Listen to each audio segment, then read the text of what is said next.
Et bonjour à tous et bonjour à toutes. Bienvenue sur ce live spécial pour reparler du documentaire Thriller 40 qui est sorti sur Paramount Plus aujourd'hui, qui a été diffusé sur MTV hier et pour les plus chanceux qui ont pu le voir quelques heures avant la soirée. Bon, évidemment, c'était quand même l'occasion un petit peu de faire un live et de revenir sur ce documentaire qui techniquement, on aurait dû voir le jour il y a un an pour les vrais 40 ans de Thriller, mais bon, ça y est, il est sorti. Les avis divergent beaucoup. J'ai reçu des messages toute la journée, c'était super cool d'ailleurs. On a Marco qui est là. Salut Marco, bienvenue à toi, bienvenue sur le live et bienvenue à tous ceux qui nous rejoignent. Je vois que ça se connecte tout doucement.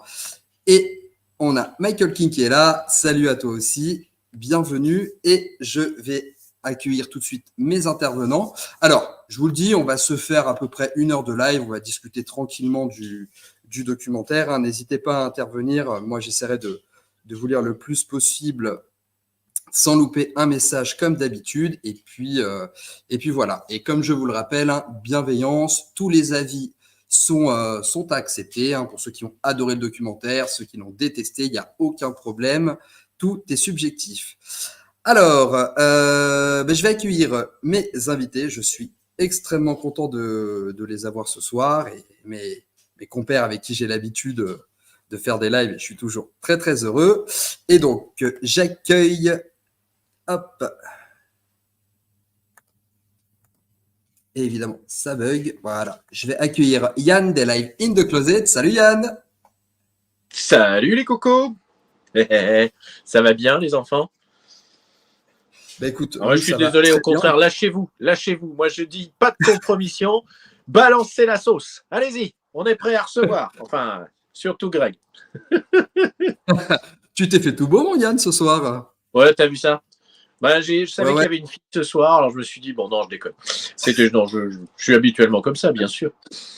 Ouais, on voit que c'est l'hiver. C'est pour Richard, en fait. Alors, on a Malo qui nous rejoint. Salut Malo, bienvenue à toi. Salut Malo, salut Marco, salut tout le monde. On a Sacha qui est là, salut Sacha. On a Nicolas qui est là également, salut Nico. Nubia qui nous rejoint, Max Draw qui nous rejoint, salut tout le monde. Et Mickaël qui salue Yann. Et ensuite, Mickaël, salut. Pour participer au live, et c'est une première pour elle, je suis super content de l'accueillir parce qu'elle a plein de choses à nous raconter sur Michael, une passionnée et c'est elle qui tient le compte Instagram The Bad Michael Jackson qui est super intéressant à aller voir. Je suis ravi d'accueillir Anaïs. Salut Anaïs. Salut Greg, salut Yann. Salut Anaïs. Ça fait très très bizarre. Salut. Ça fait très bizarre d'être là et je suis super contente. Bah écoute, tu vas voir que l'exercice va être super cool et puis finalement c'est exactement la même chose que quand tu discutes sur le chat, sauf que là tu vas pouvoir intervenir en live. Alors évidemment, j'essaierai de vous donner la parole à tour de rôle pour que vous puissiez chacun donner votre avis.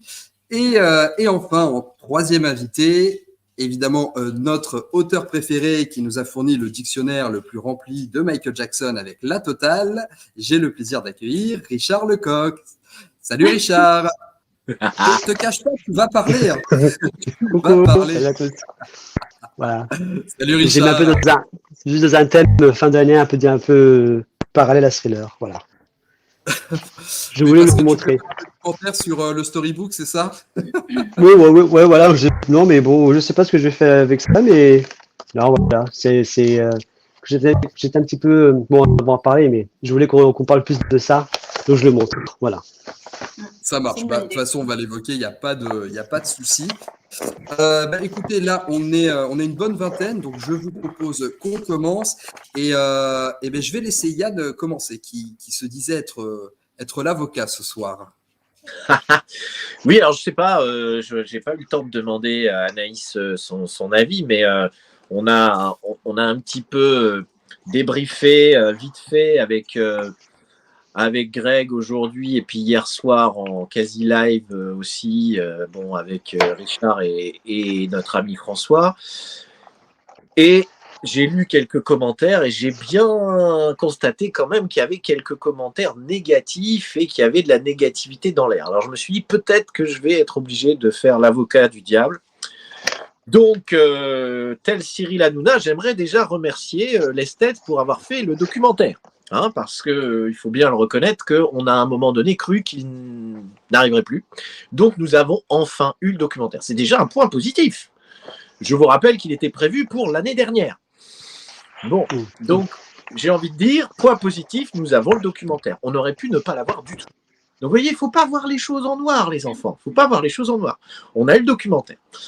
Deuxième élément, je pense que vous serez d'accord avec moi quand même, je l'espère, c'est que dès le début du documentaire, on se prend très rapidement une claque. La chanson, je ne sais pas pour vous, mais pour moi, la chanson The Girl Is Mine était une chanson sympathique au demeurant, mais pas non plus extraordinaire. Là, voir les images avec Paul McCartney et réentendre cette chanson à l'aune de ces images m'a donné envie finalement de réécouter cette chanson sous un angle différent. Et c'était très agréable de voir Michael, Paul chanter ensemble, un peu comme on avait vu Stevie Wonder et Michael dans le documentaire Bad 25. Et toutes ces images inédites, ben moi, je les ai trouvées savoureuses. On les avait jamais vues. C'était de l'inédit. Bon, encore un point positif. On est d'accord. Bon, voilà. Donc ça, c'est très, très sympa.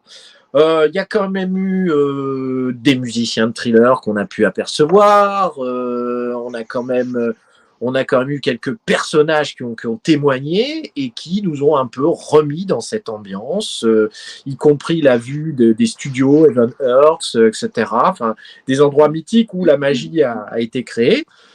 Ça fait du bien. Ça fait du bien. Vous n'auriez pas eu le documentaire, vous n'auriez pas eu cette ambiance-là, vous n'auriez pas eu ce moment de magie. Bon, alors, est-ce qu'on arrive au moment où on parle du Victory Tour, des images de la fin qui sont quand même assez bluffantes, dans une qualité extraordinaire, le fait de revoir aussi Thriller en version quand même d'une qualité 4K extraordinaire. Est-ce que tout ça, ça ne fait pas plaisir? Est-ce que réentendre ces musiques-là sur ces belles images, ça ne donne pas quand même envie de ressortir l'album et de se le mettre? Mais moi, je vais vous le dire, j'ai vu le documentaire 2 fois, et ben je me suis réécouté l'album en entier. Ça m'a donné envie d'écouter cet album, de le écouter, et je dois ça grâce à ce documentaire. Je vous avais dit que j'allais jouer l'avocat du diable. Hein. Maintenant, je réserve mes critiques pour après. Ah. Ça marche. Bon, eh ben, merci Yann pour ce retour. Je pense que l'essai sera heureux d'écouter ce que tu as à dire là-dessus. Eh ben, écoute, Anaïs, je vais te laisser aussi nous donner un peu ton ressenti global sur le documentaire. Qu'en as-tu pensé? Alors, déjà, je pense que je serais une moins bonne avocate que d'habitude, là, pour le coup, tu vois. Parce que d'habitude, j'ai apparemment l'étiquette de la bonne avocate. Je sais très bien défendre tout ce qui est autour de Michael, tout ça. Là, pour le coup, en fait, j'ai vu du coup le documentaire. Donc, très bien, tout le long et tout, j'étais super contente de pouvoir voir les images inédites, tout ce qui est un peu moins inédit, parce qu'en fait, je m'attendais à avoir beaucoup plus d'images inédites, en fait, mine de rien, parce qu'en fait, je me suis rendu compte que sur les réseaux, j'avais déjà vu pas mal de choses. Donc après, de voir Michael en studio, les sessions d'enregistrement, c'est top, parce que moi, limite, je préfère les sessions d'enregistrement que les clips vidéo, même si c'est super. Je préfère quand même voir Michael en studio, le voir naturel en fait. Donc ça, j'ai adoré. Mais mine de rien, donc tout le long, c'était top. Les images du Victory Tour, c'est pareil, c'est génial. Elles sont en super qualité. Et j'ai jamais regardé le Victory Tour. J'ai jamais réussi à me mettre dedans. J'ai vu certains extraits, tout ça. Mais j'ai jamais réussi à me poser et à me dire, OK, aujourd'hui, je vais regarder le Victory Tour. Mais j'avoue que de voir les images en bonne qualité comme ça, on a envie qu'ils sortent un DVD des concerts en super qualité. On a envie de le regarder. Et ça fait trop du bien. Mais par contre, j'ai fini le documentaire où je me dis, en fait, je suis contente, mais je sais pas, il manque un truc en fait. Je sais pas quoi, je sais pas comment réagir en fait à ce documentaire. Donc non, il est très bien. De toute façon, je ne vais pas dire le contraire. On est content d'avoir quelque chose en rapport avec Michael. Surtout que pour le coup, moi, j'ai pas vécu beaucoup de sorties. Donc là, je suis hyper heureuse de pouvoir participer à ça, ce qui n'est pas le cas de tout le monde. Donc non, c'est super cool. Mais voilà, après, je m'attendais à plus, je pense. Je pense qu'on s'attend toujours à plus. Et plus d'images en studio, plus d'images de Michael, tout ça. Et du coup, je suis toujours un peu déçue, forcément. Mais super, je suis contente.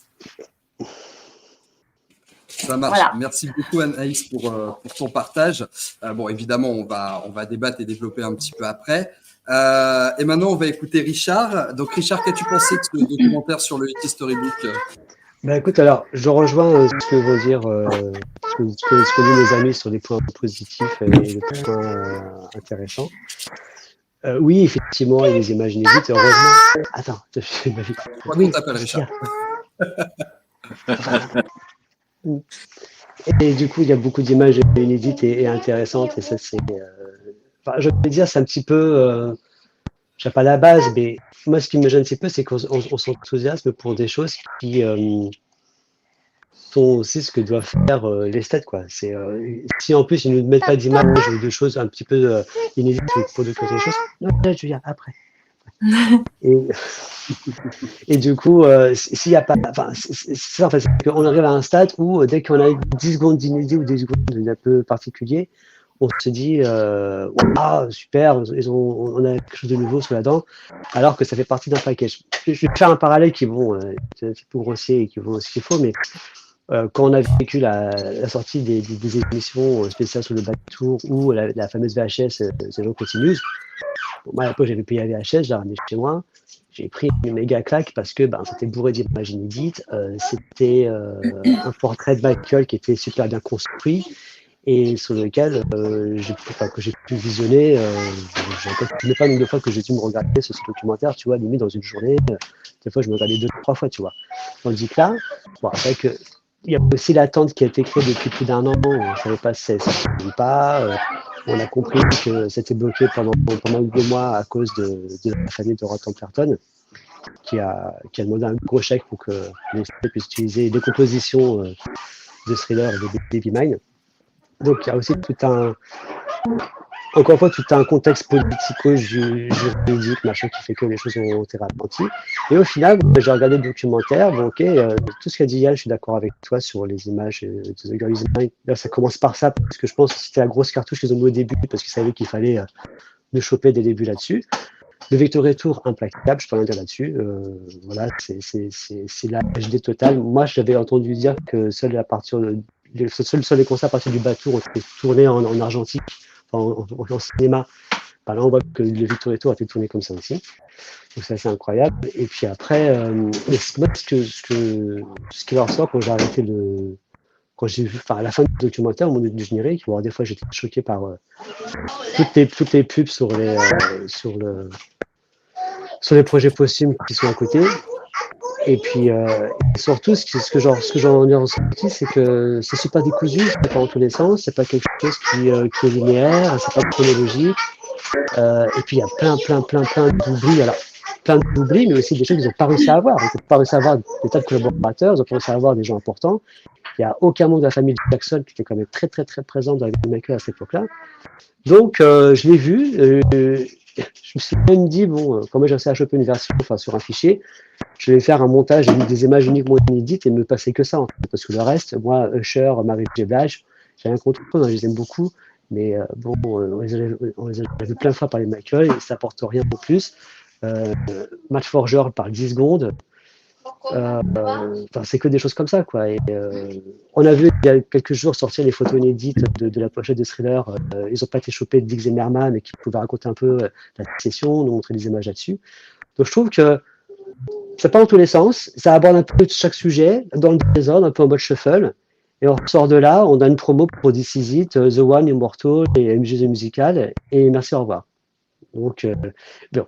Et encore une fois, on a eu des images inédites au passage, mais il y avait une telle matière en or qu'ils ont entre les mains, ils ont tellement de choses. Et si c'était moins en conflit avec X, Y, avec Quincy et tous ces gens-là, s'il y avait moins aussi toutes ces luttes d'intérêt, on aurait pu avoir un truc de grandiose. Parce que là, on parle de Thriller, on ne parle pas de Blood on the Dance Floor ou d'Invincible, on parle de Thriller quand même.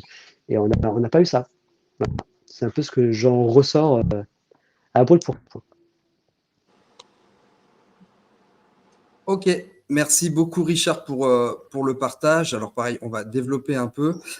Le chat, est-ce que vous pouvez confirmer que vous avez pas de problème de son? Parce que je sentais des petits grésillements quand Richard parlait. Si quelqu'un peut me confirmer que le son est ok ou si ça vient que de moi. Alors, moi concernant le documentaire, donc bon, pour certains, vous avez vu la critique que j'ai sortie ce matin, que j'ai fait à chaud. Ça faisait à peine 5 minutes que j'avais éteint la télé quand j'ai fait la vidéo pour parler un petit peu de ce que je ressentais. Là, voilà, maintenant qu'il y a une journée, entre guillemets, qui est passée depuis le visionnage, ça me permet aussi d'avoir un petit temps de digestion et de refaire le point un peu sur ce que j'ai pensé. Alors, fondamentalement, j'ai pas tellement changé d'avis par rapport à ce que j'ai évoqué au début, mais fondamentalement, moi, ce qui me plaît beaucoup dans le documentaire, c'est que j'ai l'impression qu'au niveau de la construction, ils étaient OK. On a de super images d'archives, mais le nombre d'images d'archives qu'on a ne suffisent pas à combler un documentaire de 1 heure et demie. Donc, ils se sont dit comment un peu combler les trous.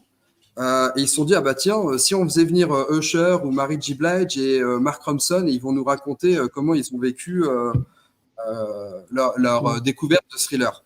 Et en fait, là, je me dis, il y a un peu, ça devient un peu de la contrefaçon, le documentaire, à ce moment-là, sur ces interventions-là. Alors, non pas que c'est inintéressant de les écouter parler de leur découverte de l'album Thriller, mais à la limite, moi, j'aimerais entendre ça dans un contexte où on discute en tant qu'artistes qui veulent rendre hommage à Michael ou parler de leur expérience avec Michael, mais pas tellement sur un documentaire qui est censé exposer la construction de Thriller.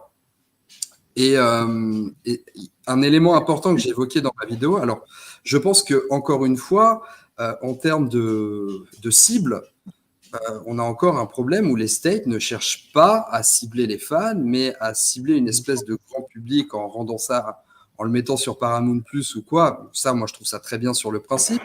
Mais au niveau du contenu, tu as l'impression qu'ils se disent, bon, c'est bon, on a le blabla qu'il faut, on a un film d'1h30 et on peut le sortir comme ça. Et puis, pouf, on balance nos images inédites et comme ça, les fans, ils seront contents et ils nous embêteront pas. Et moi, je le vis un petit peu comme ça, ce Thriller 40.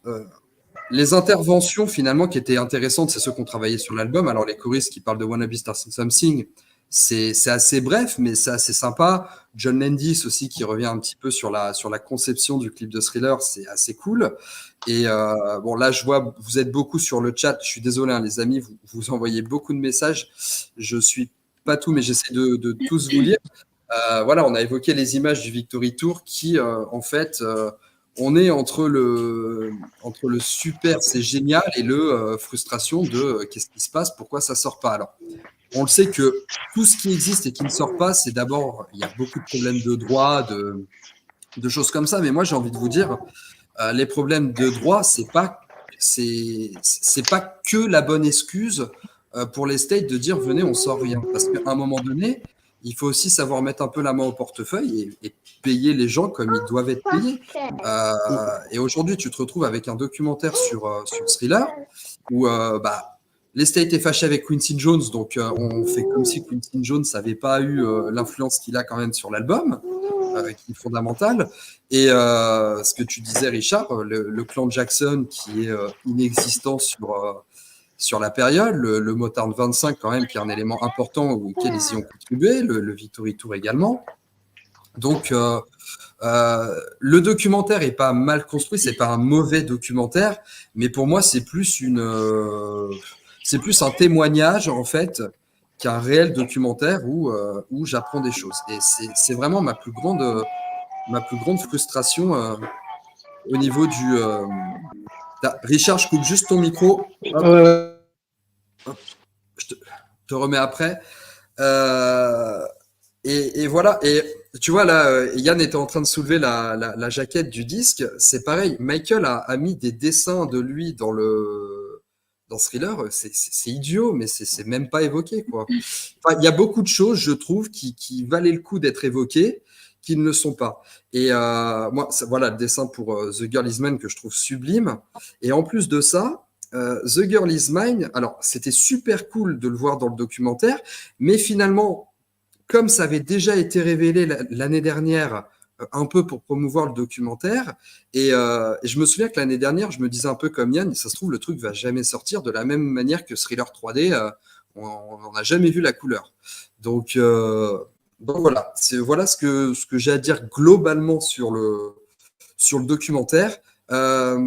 Du coup, toi, Yann, qui a plutôt aimé, t'en as pensé quoi de l'intervention de Mary J. Blige, Usher, Mark Ronson? Est-ce que tu as trouvé que c'était pertinent pour le documentaire? Bah, écoute, j'ai joué un peu l'avocat du diable parce que finalement, on voit bien quand on vous écoute et même quand on lit les commentaires, il y a quand même, chez les fans en tout cas, une grosse dose de frustration. Donc, avec beaucoup d'efforts, j'ai essayé de trouver le côté positif et je pense que c'est difficile d'en trouver plus, mais il y a quand même du positif. Après, je dois bien reconnaître que moi aussi, j'ai beaucoup de critiques à faire. Déjà, la première critique, c'est pourquoi avoir attendu aussi longtemps, même si il y a eu des négociations avec Rod Temperton, etc. Enfin, excusez-moi, ils savaient qu'ils allaient sortir ce documentaire pour Thriller 40 et finalement, c'est Thriller 41 qui sort. Bon, ils sont quand même un petit peu. Enfin, on parle pas d'amateurs là, hein, on parle quand même de l'estate, de gens qui sont censés avoir quand même une habitude du business, quoi. Donc, ils savaient très bien qu'il y allait avoir des négociations. Enfin, je sais pas qui a merdouillé là-dedans, mais enfin, franchement, ça a 1 an de retard. Et quand on a su qu'il allait avoir du retard, on s'était dit, oui, mais c'est parce qu'ils veulent améliorer le truc, quoi. Ils ont montré des extraits, il y a eu des critiques, ils vont faire mieux. Et au final, on a quand même toujours des critiques. Alors, premier détail, la question en bon marketing, hein, et pour ceux qui font du marketing comme moi ou comme d'autres, vous le savez, c'est de savoir quelle est la cible. À qui on s'adresse? À qui on s'adresse? Bon. Moi, je suis persuadé qu'on ne s'adresse pas vraiment aux fans. Et ça fait depuis maintenant combien de lives qu'on fait ensemble, qu'on redit à chaque fois cette même évidence. L'esthète ne s'adresse pas aux fans. Il s'adresse à la nouvelle génération qui va être ravi de voir peut-être Justin Bieber faire un moonwalk, les BTS être biberonnés par du Michael Jackson, et de se rendre compte que waouh, Michael, c'est vraiment une grosse référence parce que les artistes qu'on connaît bien, ils ont été influencés par Michael. Bon, ça, je pense que personnellement, nous, ça nous passe au-dessus parce qu'on le savait déjà que BTS, Usher, Mary J. Blige, même Mark Ronson, etc. Limite, j'ai envie de dire, si vraiment ils voulaient aller dans ce sens-là, ils en ont pas fait des tonnes, quoi. Ils auraient pu ramener d'autres artistes, hein, parce que franchement, il en manque là des artistes qui ont été influencés par Michael. Donc limite, ça fait petit, quoi. Juste faire venir Usher, Mary J. Blige et Mark Ronson, et puis mettre des extraits d'autres artistes pour montrer que Michael a eu une influence sur la nouvelle génération et passer quelques vidéos TikTok en fond, je trouve que ça fait petit. Si vraiment ils voulaient montrer l'influence que Michael Jackson a eue au niveau style, au niveau musique, au niveau vidéo, au niveau personnalité, etc., je pense qu'il y avait matière à faire un documentaire entier de la Thriller Mania ou de la Michael Mania. Et ils avaient déjà un petit peu, il y a quelques années, et je pense que tu seras d'accord avec moi, on en a parlé, Greg, le documentaire The One, c'était l'esprit. C'était l'esprit, sauf que c'était sur toute la période de Michael, pas seulement Thriller. Donc, et Mary J. intervenait déjà dans ce documentaire.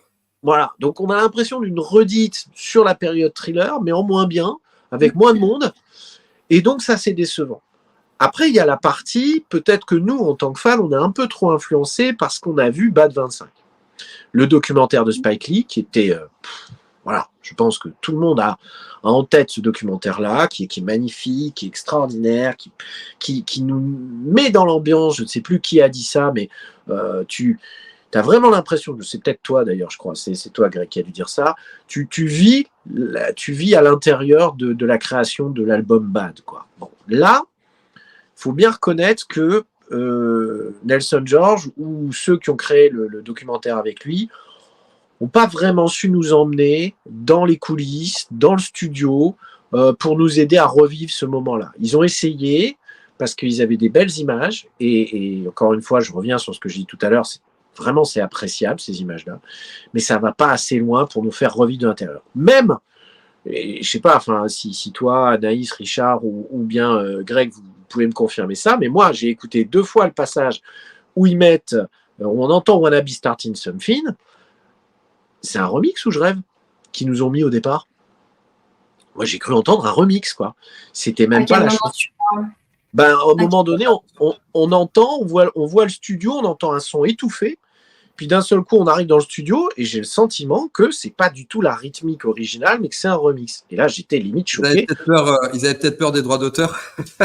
Je me suis dit, mais qu'est-ce qu'ils foutent? C'est quoi ce délire? Alors après, ils nous mettent effectivement en fond, ils nous rappellent le côté vocal, a cappella, etc. Et c'est génial, mais c'est vrai que bon, Beat It, on le connaît par cœur depuis This Is It parce qu'ils nous ont sorti un CD avec le vocal, les démos, c'est pareil, on le connaît depuis Thriller 25, etc. Donc c'est vrai que pour nous, en tant que fans, quand on compare à Band 25 de Spike Lee, c'est vraiment un cran en dessous. Donc il n'y a pas le côté magique de j'assiste à la création de Thriller, ou alors c'est pas très très bien fait. Il n'y a pas le côté Thriller Mania, revivons ensemble la Thriller Mania comme ils ont pu faire The One avec la Jackson Mania. Et donc, j'ai le sentiment qu'il y a une sorte de brouillon qui n'est pas abouti. Il n'y a pas assez de monde là-dedans. Bruce Whedon est évoqué avec Quincy Jones, avec Rod Temperton, etc. Mais forcément, on a quasiment très, très peu de... C'est pas poussé. Ça va pas assez loin. Ça n'explique pas les choses. C'est pareil. Ils mettent... Et c'est très bien. On a eu des... comment ils s'appelaient le chœur de Wanna Be Starting Something, rappelez-moi, comment il s'appelait le groupe de chanteurs? Les Waters. Les Waters, merci. On a eu les Waters, super, ravi, on les voit et tout, ils racontent l'anecdote de Mamacé Mamakusa. Mais merde les gars, un bon documentaire doit pouvoir dire derrière, Michael a dit que ça voulait rien dire, c'est pas tout à fait exact, ça vient de Manu Dibango, ça a créé une petite histoire derrière, il y a eu des droits d'auteur, machin, c'était quand même pas difficile de faire ça, les copains, c'était quand même pas difficile d'aller jusqu'au bout de l'affaire, parce que si vous montrez le bout du doigt, faut montrer la main entière. Donc il y a vraiment un... Je suis sûr qu'ils l'ont coupé, moi je suis persuadé qu'ils ont dû en parler, et que tu sais, ils ont dû le couper en se disant ça va pas intéresser les gens, tu vois. Ouais, ah non, moi je suis pas dans ce sens. Moi je pense pas ça. C'est partie de l'histoire. Moi je pense surtout qu'ils l'ont coupé parce que tout le documentaire doit être quelque chose de positif et du coup on va éviter de parler de quelque chose de négatif. De Michael en fait aurait peut-être aurait été influencé par quelqu'un d'autre et que du coup après derrière ça a peut-être causer des problèmes et du coup ça dérive sur quelque chose de négatif. Moi je pense pas ça. Moi je pense que le storybook qui a été un point négatif sur l'album Thriller, sur sa préparation, parce que ça a pesé sur la qualité du mix. Enfin, ça a cannibalisé beaucoup de le travail de Thriller pendant l'été 82. Donc ils en parlent du storybook, ils expliquent clairement que voilà, il y a un problème juridique, que MCA ne pouvait pas sortir un album comme ça avec Michael dessus. Donc ça, c'est pas quelque chose qui était forcément positif et pourtant c'est dans le documentaire. Moi je pense que peut-être que j'ai un petit peu trop loin là-dedans, mais j'ai même l'impression que sur Manu Dibango, c'est limite, soit ils n'ont pas la lecture, les textes, ils s'en foutent, soit ils ne veulent plus en parler parce que ils ont peut-être plutôt peur des héritiers de Dibango qui, faut l'oublier, hein, Dibango était encore vivant quand Rihanna sort dans Some the Music. Il a voulu repartir en justice pour ça. Hein. Il a voulu refaire encore le coup du procès parce que ça semblait la boucle en question. Donc, je pense que ils ont fait quelque chose qui, je dirais pas que c'est une démarche woke, le truc, mais il fallait faire un truc assez lisse, qui parle un peu à tout le monde, qui parle à toutes les générations. Mais au final, à force de voir tout faire, ça part dans tous les sens et il en sort quelque chose de super décousu. C'est ça, en fait. Marc a l'air de dire que c'était bien un remix sur Wanna Be Starting. Oui, c'est un remix, oui. Même ça, oui, parce que pour ça, c'est scandaleux. On est face aux gens qui nous ont mis Jason Malaki sur un album officiel. Donc, c'est vrai. On n'a pas eu le beat de Moby. C'est quand même déjà pas mal. Oui, D'ailleurs, un élément par rapport au documentaire, alors je serais intéressé d'avoir votre avis là-dessus, c'est l'intervention de John Branca, qui, on le sait depuis quelques temps, commence à se mettre en avant sur les réseaux et je trouvais il apparaissait quand même pas mal sur le documentaire. Alors, encore une fois, est-ce qu'on est dans une démarche de propagande, de montrer un peu le bon gars qui essaye de bien faire avec l'héritage de Michael. Je trouvais que son intervention manquait de fluidité et encore une fois d'information, et je m'interrogeais vraiment sur sa légitimité à parler de Thriller. Toi, Naïs, t'en as pensé quoi? Bah, de toute façon, en fait, ça m'a pas choqué qu'il soit dedans, si tu veux, mais en même temps, je trouve qu'il n'a pas fait plus d'apparitions que ça. Mais si toi tu trouves que ça a manqué de fluidité, c'est peut-être parce que il a juste appris un texte par cœur et puis il l'a récité et puis voilà, il a fait son job, il a fait ce qu'il avait à faire et puis voilà, parce que de toute façon, on voit bien aujourd'hui que leur but c'est pas de faire perdurer vraiment la mémoire de Michael comme Michael l'aurait fait s'il aurait été là, quoi. Leur but c'est de faire du fric et voilà, c'est tout. Donc en fait, lui, au pire, il est venu dans le documentaire, il a dit bon bah voilà, j'ai ça à dire, je dis ça, point, et puis c'est tout. Et c'est peut-être pour ça aussi que ça a manqué de fluidité pour toi. Après, personnellement, quand je l'ai écouté, je me suis dit bah ouais, ok, tout ce qu'il dit, ok, mais je me suis pas épanchée sur son cas en fait. Moi, j'ai pris ce qu'il y avait à prendre. Moi, j'ai trouvé que c'était un peu je trouve que Yann, il a un petit peu dur quand même. Mais encore une fois, en fait, je veux rebondir parce que moi, du coup, pour le coup, pour Bad 25, j'ai appris l'existence du documentaire il y a que quelques mois, années, j'en sais rien. Et j'ai pas encore eu le temps et je me suis pas vraiment penchée encore sur la question. J'ai pas pris le temps de regarder encore le documentaire. Et j'ai vite zappé des moments comme ça. J'en avais parlé avec Greg, justement. J'ai dit, ah, j'ai vu tel moment, tel moment, tel moment, où ça me donne envie de regarder, mais j'ai jamais vraiment pris le temps de me poser parce qu'il fait quand même plus de 2 heures. Et donc, du coup, peut-être que je n'ai pas été vraiment déçue de ce documentaire de Thriller 40 parce que j'ai pas vu celui de Spike Lee, en fait. Alors que c'est ma période préférée, Bad, tout ça. Ouais, Donc, faut voir. ah non, mais je compte le voir. Je vais pas faire une croix dessus, tu vois. Mais j'ai encore pas pris, voilà, j'ai juste pas pris le temps en fait. Je veux vraiment me poser et vraiment que rien me coupe dans mon moment. Du coup, en ce moment, j'ai pas trop le temps. Et voilà, en fait, je pense qu'avec Thriller 40, je m'attendais pas non plus je m'attendais pas à un truc de fou. Et j'avais même oublié que le documentaire devait sortir, en fait, parce que j'en avais entendu parler justement l'année dernière et j'en ai entendu reparler qu'il y a quelques mois de ça, au moment de la convention, en fait, à Londres. Et ouais, où là, j'ai justement les fans qui m'ont dit « Ah, il y a le documentaire qui va sortir le 2 décembre. » Et j'étais là « Ah ouais, c'est vrai. » Mais en fait, ça a mis tellement de temps que j'avais complètement zappé. Et puis voilà, je m'attendais pas non plus à un truc de fou, même si au fond de moi, je m'attendais à plus. Mais donc en fait, je me pose pas trop de questions. Tu vois, quand il y a eu Thriller 40, l'album qui est sorti, j'ai été dégoûtée un petit peu parce que je m'attendais à plus d'inédits. Mais en même temps, quand ils ont sorti les titres un par un, tu dis bon, ok, ça je connais. Bon, ça je connais. Finalement, à la fin, tu sais que tu vas arriver à un résultat où tu connais déjà un peu tout et tu dis bon, c'est bien, j'ai le support, mais finalement, bah, j'ai pas les inédits que j'aurais voulu. Donc en fait, avec ce documentaire-là, tu t'attends un petit peu à la même chose. Tu t'attends à des inédits parce qu'ils ont dit qu'il y avait des inédits, mais c'est tout. Hein. Tu t'attends pas à un truc de fou. Donc Ouais, voilà. tu vois, par rapport aux inédits, alors moi finalement, pour reparler vite fait de Thriller 40, les inédits, moi je suis pas tellement gêné par le fait qu'on ait des inédits qu'on connaît déjà, parce que sur le principe, si les inédits sortent, moi je serai je serai le premier client. Maintenant, c'était plus sur le choix de certains morceaux. Effectivement, on pouvait s'interroger sur la légitimité de leur présence et surtout la légitimité de comprendre l'absence d'autres titres qui auraient largement mérité leur place sur un album anniversaire de Thriller.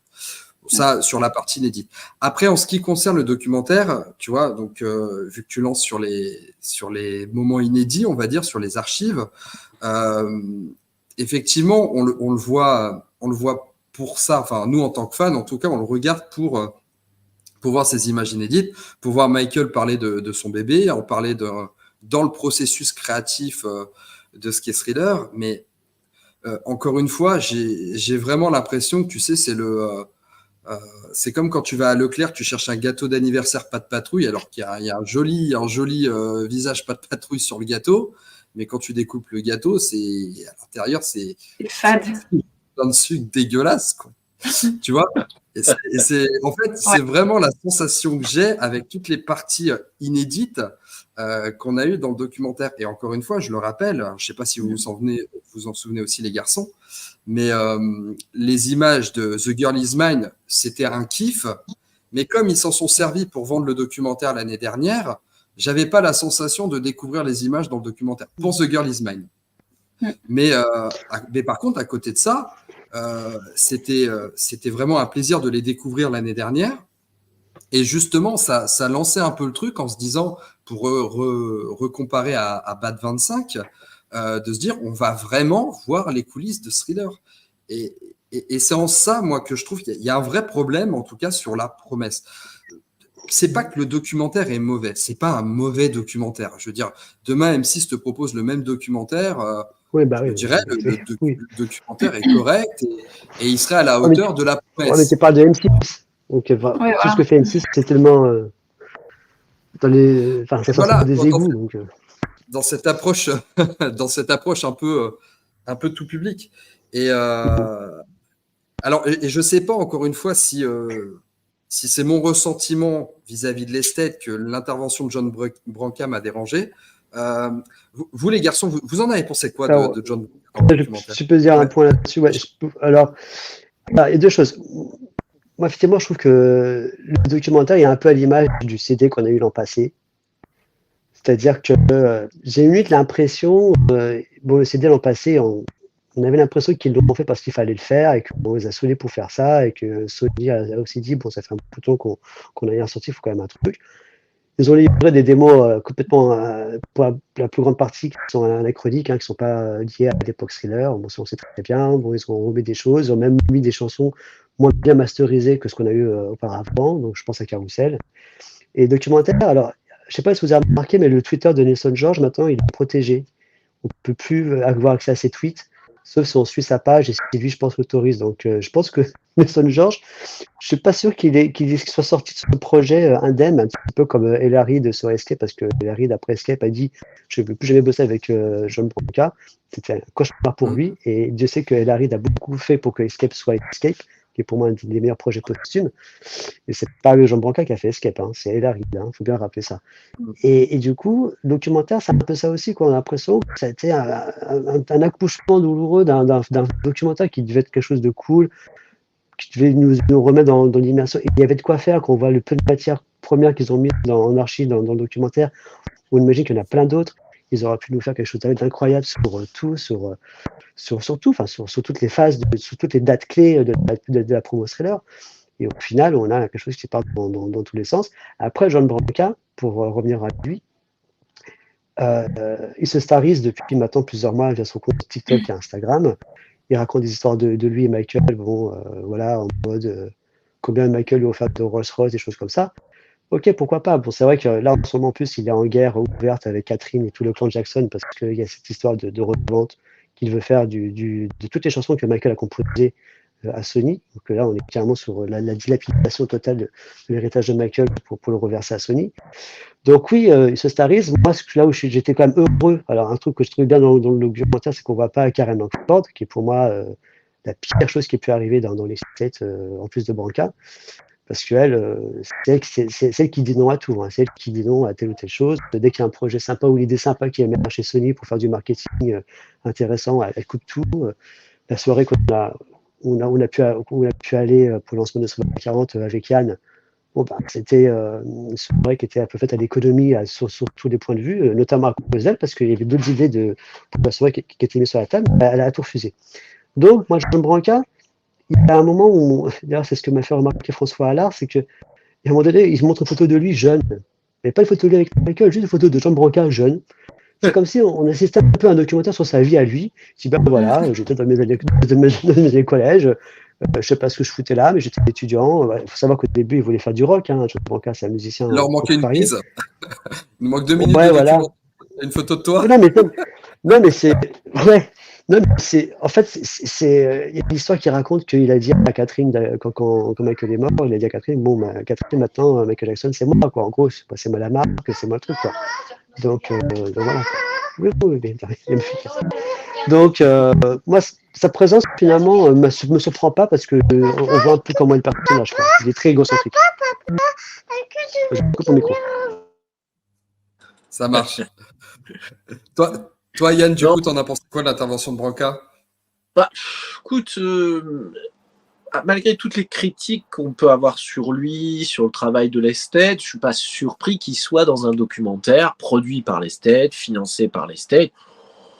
Bon, voilà, il n'y a pas de, enfin, c'est pas un scandale non plus que le gars soit dedans. Par contre, c'est vrai que on peut questionner l'utilité de certaines choses. Qu'on le voit raconter des anecdotes, et notamment raconter toute cette histoire de MTV, et puis comment il a eu l'idée d'aider à financer le making-of. Je trouve ça tout à fait normal. Voilà, il raconte son histoire avec Michael au moment de Thriller, je pense que c'est logique, quoi. Maintenant, effectivement, qu'on montre une photo de lui jeune, alors qu'il y a certainement des tas de photos de lui avec Michael, ce qui est quand même plus intéressant. Je pense que derrière lui, il a aussi tout son barnum de décoration qu'on peut voir, machin. Je pense que, bon, le mec a un ego, certainement. Bon, c'est tout. On doit faire avec. On doit faire avec. Le mec a un melon comme ça et ça nous aide certainement pas, nous les fans, à vivre correctement le travail de l'esthète parce qu'on voit bien que il y a quelque chose de pourri au royaume de Danemark, quoi. Donc voilà, il y a un vrai souci. Richard rappelait le rôle aussi de certaines personnes dans l'esthète qui bloquent tous les projets, y compris originaux que certains pourraient proposer. Bon, maintenant, moi, je suis pas surpris qu'il soit là, parce que de toute façon, depuis quelques mois, il joue son rôle sur les réseaux sociaux pour montrer sa tronche, pour dire que il est bien présent, qu'en fait, il fait. Mais, regardez d'ailleurs la fin. Enfin, moi, je ne sais pas si ça vous a choqué ou pas, mais on a le générique de fin. Et qu'est-ce qu'on voit? Des images de This Is It, des images du show de Broadway, des images de MJ1, de tout ce qui a fait l'esthète depuis la mort de Michael. Et puis de dire c'est formidable, il y a autant de chiffres, etc. Ça sous-entend quoi? Ça sous-entend que la Jackson Mania continue, ça sous-entend que regardez ce qu'a fait l'esthète, tout ce qu'a fait l'esthète c'est formidable, il n'y a que des super bons chiffres. Je sais pas, on a l'impression qu'on sort d'un documentaire sur Thriller pour arriver sur du marketing de bas étage pour dire regardez qu'est-ce qu'on est fort, qu'est-ce qu'on est bon. Moi ça m'a choqué alors un mec qui fait du marketing, il n'est pas choqué évidemment par ça, mais un mec qui fait du bon marketing, si, il est choqué parce qu'effectivement là, ils auraient fait une pub pour l'album Thriller 40 derrière, ça aurait été normal, ça aurait été logique. Mais par contre, qu'ils fassent une pub sur This Is It, sur le MJ Broadway Show, etc., ça paraissait être franchement vulgaire. Et juste dire, bon les gars, on a des trucs à vous vendre, on a des trucs à vous vendre, n'oubliez pas, quoi. Bon, ou une sorte d'auto-justification, de dire, regardez, on est critiqué, mais qu'est-ce qu'on fait des trucs bien? Je sais pas, moi ça m'a déplu, et je dirais que j'ai trouvé ça plus vulgaire que la présence de Joe Branca, qui, malgré tout, avait des choses à dire sur la période Thriller, et c'est quand même normal qu'on l'écoute, même si on le trouve désagréable de par son travail dans l'esthète. Bon, voilà. Après, moi, il y a des tas de choses que j'ai aimées. En plus de ça, il y a quand même eu la présence de Brooke Shields qui a raconté aussi les coulisses des Grammys, etc. Qu'on l'aime ou qu'on l'aime pas, qu'on trouve qu'elle est fausse, parce qu'elle a quand même raconté pas mal de choses dans les médias, etc. Mais elle a vraiment vécu de l'intérieur cette période de la Thriller Mania, donc elle a quelque chose à dire. Alors espérons qu'elle soit pas comme Philippe Manœuvre à inventer, mais voilà, elle a des choses à dire. On voit les images, pareil, quand on voit les images avec Jane Fonda, j'ai trouvé ça sympa. J'ai toujours vu les photos, j'avais jamais vu vraiment les images autant comme ça. Alors l'amateur de musique va dire ouais mais ça je m'en fous du truc People, Thriller Mania, moi je veux la création de l'album. Ouais, mais quel a été le parti pris de ces documentaires? J'ai l'impression que c'est pas comme Spike Lee qui a vraiment voulu jouer le jeu de montrer comment l'album a été créé. Là, c'est un parti pris de dire l'album Thriller, l'impact de l'album Thriller, les récompenses de l'album Thriller, la tournée qui aurait dû finalement être une tournée Thriller et qui est devenue la tournée Victory. Donc je pense qu'il y a un canevas qui prend pas pour les fans. Mais est-ce qu'il ne prend pas pour le grand public? Alors, Attends, je suis d'accord avec si je peux juste répondre, je vais juste répondre et je te donne la parole tout de suite, Richard. Moi, tu vois, je pense que quand tu dis que le documentaire n'a pas été pensé de la même manière que Bad 25, je suis persuadé du contraire.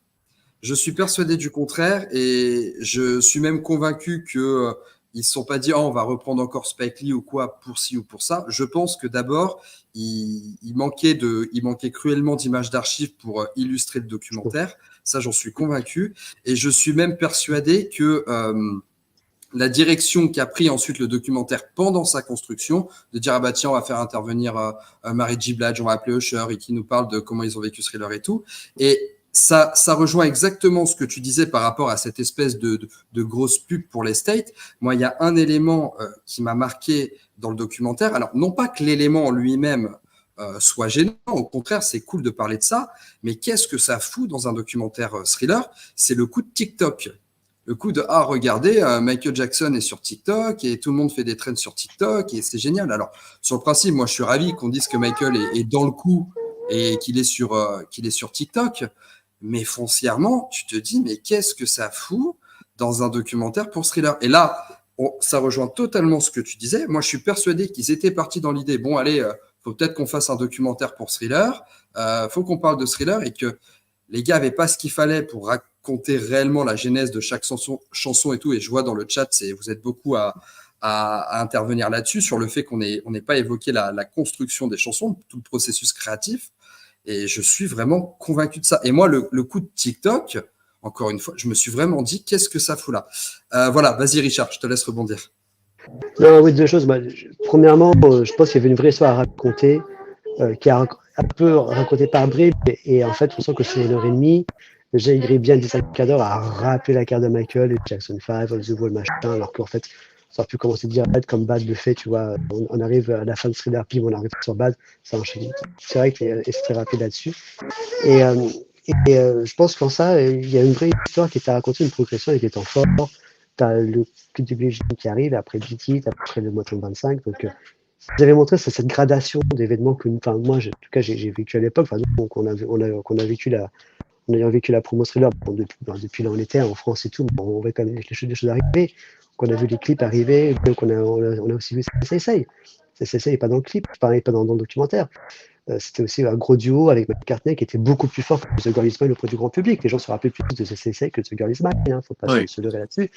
Donc, il y a une vraie histoire là-dessus qui culmine à cet épilogue aussi spectaculaire que tragique que le Victory Tour, et à la limite, ça se terminerait là-dessus, où Michael qui est sur scène, bon voilà, c'était la date on est avec mes frères, ça va tous au revoir, et puis la tournée s'arrête, on comprend que ça s'arrête, qu'il a fêté cette heure avec ses frères un peu contraint et forcé, et qu'après il passera à autre chose. À la limite, après, il a même limite fait une ouverture sur ce qui nous amène après au documentaire de Bad de Spike Lee. Donc ça, c'est la première chose. Il manque là-dessus une vraie histoire. Après, moi, je pense que l'accès aux matières premières sur les images inédites, je suis pas d'accord forcément avec toi là-dessus, parce que je pense qu'ils ont beaucoup de choses, et rien que les images de Victory Tour, s'ils avaient fait un truc genre album chanson par chanson, au moment de Human Nature, ils auraient pu nous mettre des images de Human Nature, Victory Tour, tu vois, pour illustrer ce moment-là. Ça aurait été génial. On aurait pu avoir plein de choses.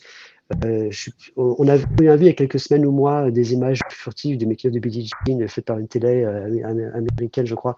Pourquoi ils ne sont pas allés récupérer ces images-là si eux n'en ont pas?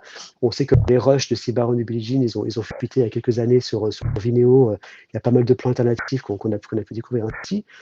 Donc, je pense que, et encore une fois, Michael a commencé à beaucoup se filmer à partir de 80-81. Donc, je pense que la matière existe.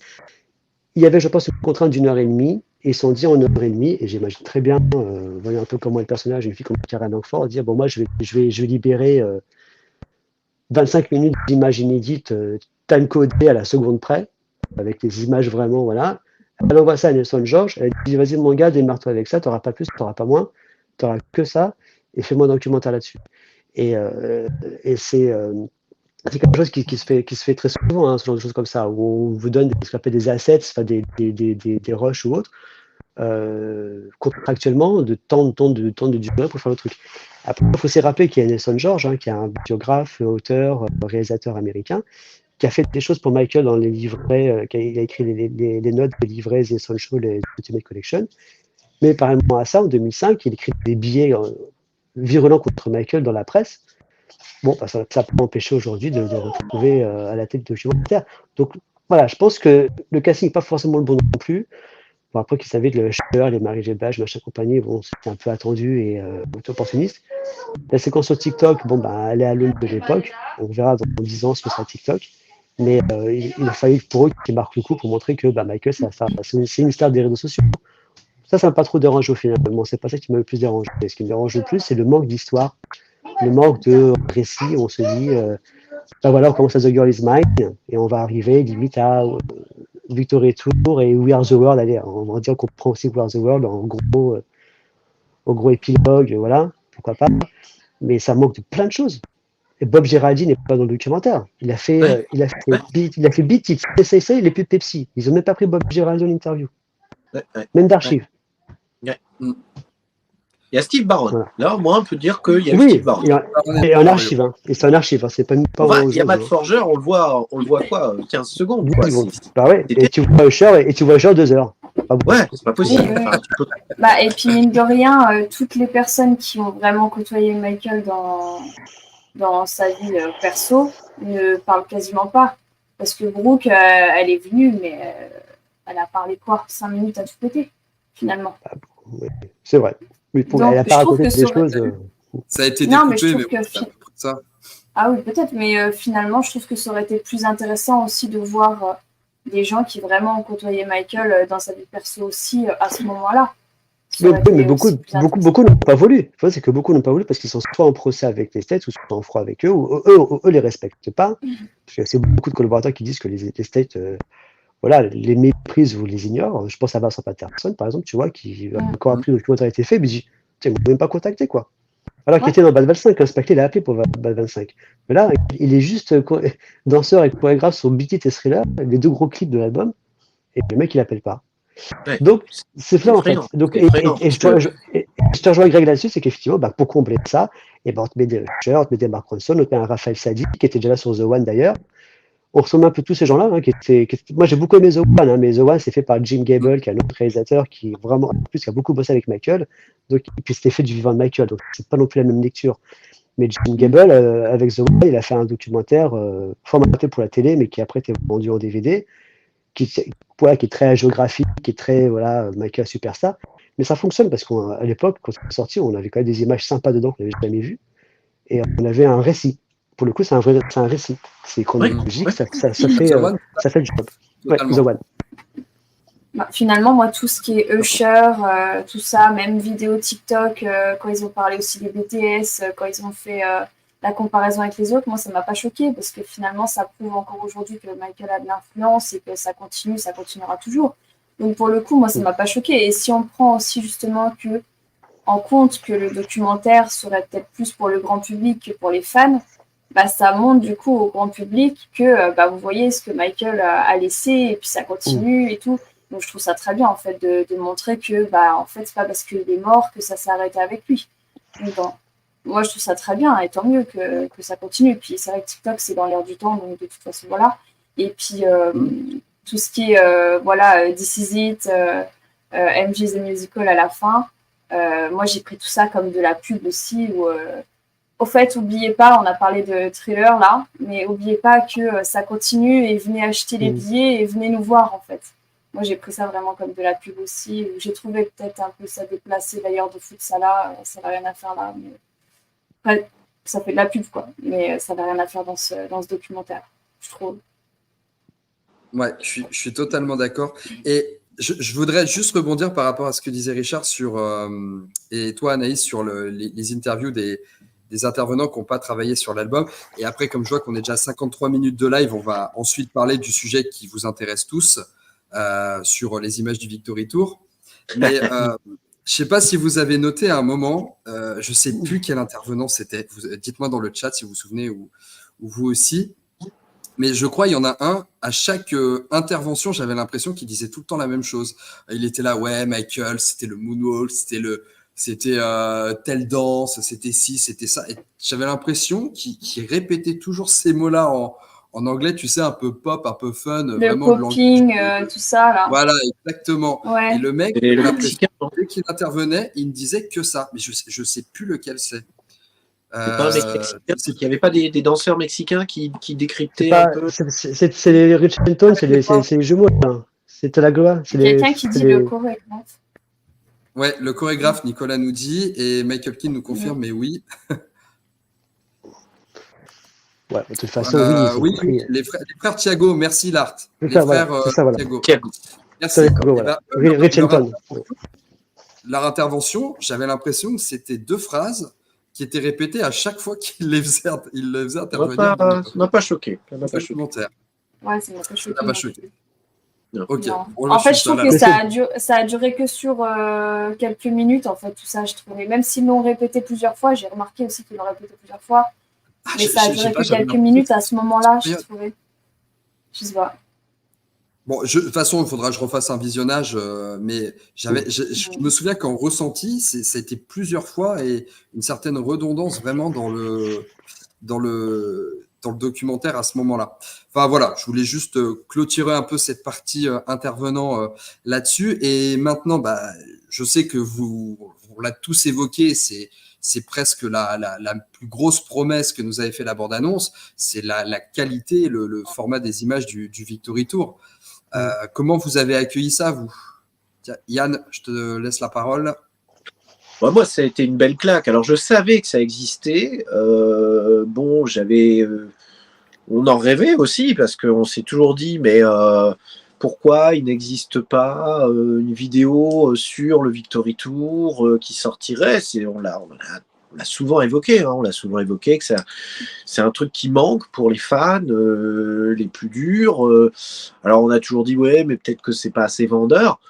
Bah, je suis désolé, mais quand tu regardes ces images-là bien retraitées, je ne sais plus qui en a parlé, j'ai vu un commentaire il n'y a pas longtemps de quelqu'un qui disait que à la base le Victory Tour l'intéresse pas, mais voilà quoi, donc ou c'est peut-être Anaïs qui en parlait, je ne sais plus, mais voilà, tu vois ces images-là, bam, tu te dis, ben faites si, j'ai envie de voir le Victory Tour, même quand tu es un fan.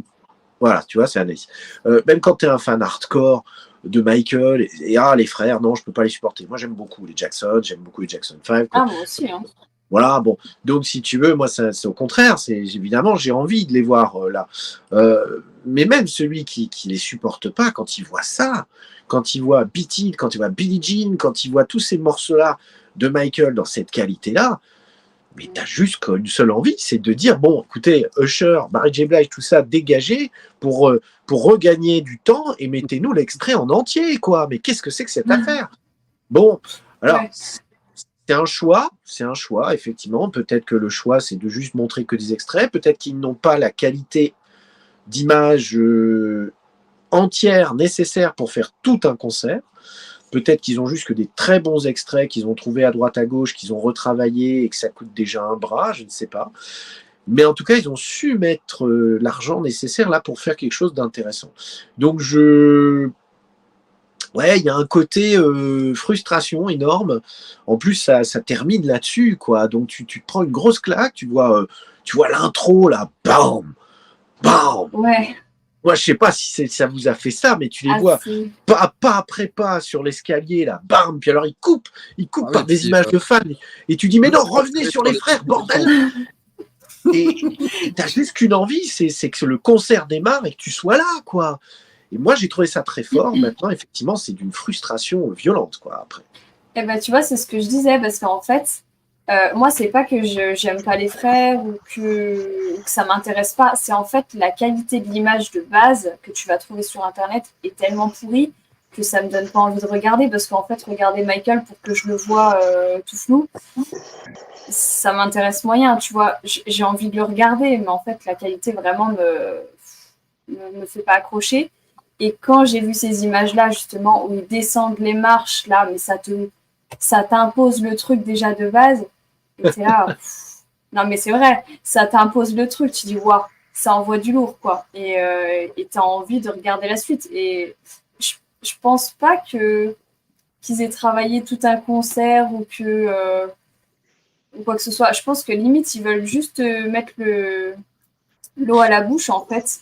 Et juste, tu sais, limite, on dirait que c'est juste pour te dégoûter. Genre, prends bien ces images parce que tu verras jamais la suite. Tu vois, c'est un peu ça. Je le vis un peu comme ça, du coup, parce que je sais qu'à mon avis, on verra jamais la suite. Donc, et je suis bien dégoûtée parce que je crois que c'était toi, Greg, un jour qui disait que. C'est toi qu'on avait parlé un coup dans un live, je crois, où tu disais que pour le coup, Michael était d'accord pour sortir en DVD le concert de Victory Tour et que c'était les frangins qui s'y étaient opposés pour le coup. Mais j'étais là, mais C'est pas attends, moi pour qui une dis ça. Bon, En fait, je c'est pense l'inverse. Ouais, c'est l'inverse. Hein. C'est plutôt l'inverse. C'est lui, Michael voulait sortir. Donc, enfin, moi, si je peux vous rebondir, ouais, vas-y. Moi, il me semblait que c'était le contraire que j'avais entendu justement dans un Ah non, live. Michael voulait. En fait, il me semblait que c'était le contraire que j'avais entendu justement parce que je me suis dit, putain, pour une fois que Michael voulait quelque chose, c'est les frangins qui n'ont pas voulu. Et je me suis fait la réflexion justement de, du coup, en hommage à Michael, ils auraient pu sortir le Victory Tour en fait. Il faudrait que je retrouve la vidéo pour voir.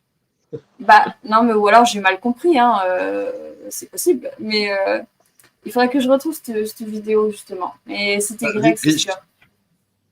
Ah, j'ai pas. Alors moi, j'ai pas d'infos qui vont dans ce sens-là pour le coup. Mais c'était peut-être pas toi qui l'avais dit, mais c'était sûr que c'était dans ton live. Ah, c'est possible. En fait, ce qui se passe, c'est que si je peux expliquer, parce que si moi il y a une petite histoire là-dessus, c'est que quand la tournée a lieu, Michael embauche une équipe de tournage, sans le dire à ses frères forcément. Et à un moment donné, justement sur scène pendant un des concerts, il y a des frères qui remarquent des caméras et tout, puis ils demandent à Michael, ouais, c'est quoi et tout. Il dit, ouais, je filme, mais c'est pour moi, bon voilà. Et en gros, ils n'ont jamais eu accès après aux images, ils n'ont jamais rien voulu. Lui, il n'a jamais voulu partager ça avec eux.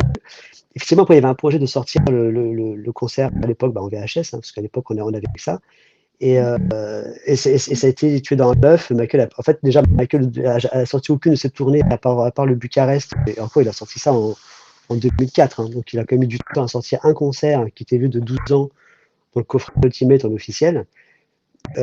Mais le fait en plus le Victory Tour, c'est un concert dont il n'était pas apparemment, de ce qu'on a pu comprendre, super fier, super heureux parce que c'était pas la tournée qu'il voulait faire. Il voulait faire le Thriller Tour. Là, il refaisait une tournée Triumph remodelée façon Thriller. Il y avait des moments, là, quand on le voit, hein, parce que le concert de meilleure qualité qu'on a, c'est Toronto, donc on voit un petit peu tout le concert dans sa longueur. Il y a quand même des tableaux un petit peu longs, je pense à l'enchaînement entre Rocket Day Night et Beat It, par exemple. Donc, non, par contre, effectivement, pour venir sur la qualité, elle est incroyable. Et moi, je suis sûr qu'ils ont tout le concert en entier, parce qu'on voit des extraits de Billie Jean de cette qualité-là dans le documentaire. Donc, c'est vrai que les caméras ont tourné tout le long du truc, je pense. Je vois pas. Enfin, soit ils ont filmé que des morceaux du concert, mais c'est un peu paradoxal. Vous savez, ce type de concert filmé en moyen cinéma, un des premiers gros exemples qui a existé, c'est le Queen à Montréal de 81. Donc, on est 3 ans avant encore. Et moi, j'ai le Blu-ray de ce concert-là, et l'image et le son sont incroyables. Et c'est une vraie expérience parce qu'on voit le concert comme s'il était tourné hier. Et on voit Freddie Mercury, Queen évoluer sur la scène. C'est génial. Et en fait, on se rend compte que le Victory Tour a été filmé de la même façon parce que Michael a très vite compris qu'il fallait qu'il mette les moyens pour capturer et archiver tout ce qu'il faisait. Et on sait que tous les concerts ont été filmés, ne serait-ce que les images qui passaient sur les écrans du stade, les images atterrissaient sur une bande qui captait tout. Et en plus de ça, il embauchait des équipes de cinéma pour capturer ça. Moi, je savais qu'il avait commencé à faire ça de façon sûre pour la tournée Bad. Mais par contre, là, c'est vrai que c'est un peu une découverte de voir qu'il avait aussi fait ça pour Victory. Parce qu'il avait mis les moyens pour capturer le film en 35 mm. Parce que là, on est sur du 35 mm. Enfin, c'est pas filmé avec une caméra vidéo. C'est un vrai travail de pellicule. Hein. Donc, c'est incroyable. Ouais, et puis, moi, je trouve que là où elles ouvrent beaucoup de questions, ces images du Victory Tour, parce que finalement, c'est un peu. Alors, je parle sous le contrôle de tous les fans, évidemment, mais j'ai un peu l'impression que c'est vraiment l'événement du documentaire, ces images du Victory Tour en 4K. Et c'est vrai qu'elles soulèvent plus de questions que le documentaire en répond, finalement. Bien sûr. Ah oui, carrément. Parce que du coup, tu te poses les questions. Donc la première, forcément, est-ce que le concert complet est de cette qualité-là? Parce que Si je dis pas de bêtises, je crois que le seul endroit où on avait déjà vu des images du Victory Tour en bonne qualité, c'est dans Moonwalker. Au moment de la Tout à fait. rétrospective, la Et tu vois qu'il y a rétrospective des de petits bouts de Walking Dead Night. Exactement, tu vois qu'il y a des tout petits bouts, on le voit sur Walking Dead Night, choses comme ça. Donc on voit que c'est des images de pellicule. On voit. Ouais, on voyait le moonwalk de Billie Jean. Ouais, Enfin voilà, il y bien avait sûr. ces images-là qui faisaient partie de la rétrospective sur Moonwalker. Donc la question qui se pose, c'est la première, est-ce que le concert est complet dans cette qualité-là? La deuxième question qui se pose, c'est s'il existe, qu'est-ce qu'on attend? Et du coup, Ouais. ça déclenche forcément la troisième question et la plus fondamentale, c'est est-ce que vraiment l'estate a les droits nécessaires pour autoriser une sortie si toutefois le concert existe vraiment dans cette qualité-là? Donc, Alors, c'est vrai que Euh, ces images soulèvent tellement de questions. Je vous donne la parole tout de suite. Et qui amène justement cette fameuse frustration que moi j'évoquais dans ma critique, que d'autres, avec les retours que vous m'avez fait, les messages que j'ai reçus aujourd'hui, voilà, ils m'ont dit qu'on ressentit un petit peu la même chose. C'est vrai qu'aujourd'hui, on se dit, bon, bah, Victory Tour en Blu-ray, c'est la prochaine étape. Maintenant, quels obstacles existent réellement par rapport à cette sortie? Vas-y, Richard. alors, le concert avant la tournée a été produit par Don King et Joe Jackson. Donc, c'est pour ça que Joe avait des parts dans le concert, enfin dans la tournée, donc dans les droits en fait du spectacle. Maintenant, bon, il est décédé et en fait, on sait qu'à la fin de sa vie, il s'est beaucoup rapproché de John Branca et il a beaucoup vendu des droits de ce qu'il avait à John Branca. Donc, c'est vrai qu'aujourd'hui, Branca et les States ont des droits sur beaucoup de choses qu'ont fait les Jacksons. Parce que Joe a vendu ces choses-là en échange d'un confort de fin de vie qu'il a eu, parce qu'à la fin de sa vie, il vivait dans une belle villa à Las Vegas, tous frais médicaux payés, enfin tout ça. Donc, je pense que cet obstacle, je pense qu'avant, il pouvait y avoir un obstacle juridique par rapport à Joe, mais aussi peut-être les frères qui chacun pouvaient tout de suite dire, bah non, moi je veux pas que ça sorte pour X raison, qui pouvaient s'opposer à la sortie, parce que ça aurait été une sortie libellée Jacksons. Peut-être que les frères n'auraient pas voulu que ça sorte comme ça, ou ce qui aurait été surprenant, parce que ça aurait été quand même pour eux un moyen de se faire un peu d'argent. Donc, je pense qu'il y a ça comme premier obstacle qui pourrait être relevé aujourd'hui parce que, encore une fois, Joe Jackson a beaucoup revendu de choses à l'estate au niveau des droits. Après, moi, je pense, après, je ne peux pas écrire noir sur blanc, mais je suis Mm. presque convaincu que le concert entier a dû être filmé comme ça parce que sinon, on n'aurait pas des plans de Billie Jean comme on voit dans le documentaire où il fait le moonwalk, choses comme ça. Il y a quand même des plans assez précis qui sont avant. On voit le début du concert et on voit des bouts de la fin. Donc on imagine Mm. qu'ils ont dû voilà, filmer toutes les choses. C'est comme le making of thriller. Là, on a découvert des plans tournés pendant le making of thriller qu'ils n'ont jamais utilisés. Quand Michael parle avec le pulvaire, en fait, c'est la voix off qu'on entend dans le making of thriller. Sauf que là, maintenant, on voit l'image de ça. Donc je pense qu'on a vu que 0,2% de ce qui existe en archive par rapport à Michael, donc ce qui est à la fois frustrant, mais en même temps, on a l'espoir pour ça. Et ton autre point que tu avais soulevé, c'est pourquoi, qu'est-ce qu'ils attendent là, ils ont une opportunité qu'ils arrivent devant eux, c'est les 40 ans de la tournée. Donc, soit ils la saisissent, ils disent, bon, on va quand même sortir. Ou alors, ils estiment que, bon, bah, c'est pas pour eux vendeur ou intéressant, ou là, ça va les faire chier de sortir un truc comme ça parce que ça va demander à quelqu'un de travailler sur le projet. Et que pour eux, c'est plus facile de faire une comédie musicale avec des acteurs castés que sortir un truc original. Ce qui est vrai parce que c'est ce qu'on a depuis maintenant. On a eu Immortal, on a eu One, maintenant on a mis MJ musical, on a le biopic qui arrive. Donc, soit ils Tout à le fait. sortent là, mais on sait que de toute façon, le prochain gros projet Jackson, c'est le biopic de toute façon, parce que là, on a vu que les répètes ont commencé, qu'ils vont commencer à tourner en début d'année. Donc, le prochain gros objectif, et je pense qu'ils vont peut-être être un peu en retrait là, c'est de laisser de la place vierge pour le biopic. Mais je dis ça, mais ils pourraient très bien sortir, même s'ils le sortent sur Paramount ou sur Netflix, sortir le concert du Victory Tour. Et puis, je fais encore un parallèle avec les states de Prince, mais je peux parler de l'estate de Whitney Houston, de l'estate de George Michael. Régulièrement, des choses sortent, des CD sortent, du contenu inédit sort, des vidéos sont remasterisées en 4K, mais pas que deux comme nous, mais plusieurs. Alors que voilà, nous, on est vraiment quand même, on est quand même mal lotis dans tout ça, quoi. Enfin, voilà, Mhm. c'est une réalité du marché qui est réelle. Ok, merci pour cet éclairage, Oui, Richard. Anaïs, tu voulais réagir sur ça? En fait, non, parce que je me suis rendu compte que ce que j'allais dire, c'était pas bon. Donc, non. Non, en fait, parce que je voulais rebondir sur les droits. Mais c'est vrai que j'avais pas pensé aux droits à l'image. Et moi, je pensais au droit par rapport à la musique en soi. Donc, je me suis dit, parce qu'on m'avait dit qu'au bout de 20 ans, je crois, ils peuvent sortir justement un album ou quoi que ce soit sans avoir les droits. Parce que c'est du live. Et, mais en fait, j'avais pas pensé au droit à l'image. Donc, en fait, c'est pas bon. Ce que j'allais dire n'est pas bon. Voilà. Ça marche. Ça marche. Yann, tu voudrais rebondir? Non, je pensais à une chose, parce que bon, enfin, Richard dit quelque chose d'intéressant quand il fait la comparaison avec les autres esthètes, quand on élargit évidemment, parce qu'on a toujours tendance un peu trop à comparer avec l'esthète de Prince. D'ailleurs, pour côtoyer, écouter pas mal dans le milieu princier, il y a beaucoup de critiques qui sont faites aussi sur l'esthète de Prince à l'heure actuelle. Il y a pas mal de fans qui sont mécontents parce qu'il y a eu beaucoup de trucs au début, puis petit à petit ça a ralenti et il devait sortir d'autres choses qui finalement ne sortent plus parce qu'il y a eu un changement. Je ne sais pas si vous avez suivi, mais il y a eu un basculement dans l'esthète de Princier. Donc ça commence à râler aussi. Donc comme quoi on n'est pas les seuls, même s'ils ont eu beaucoup de chance au début.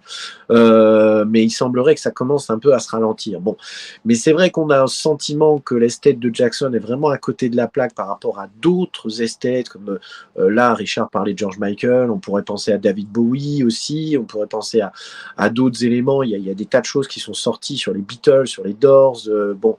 Donc il y a quand même quelque chose qui est parfois de bonne qualité, et quoi que j'ai lu sur l'esthète des Beatles, que c'est pas si terrible que ça en réalité, même alors qu'il y a quand même quelques Beatles encore vivants.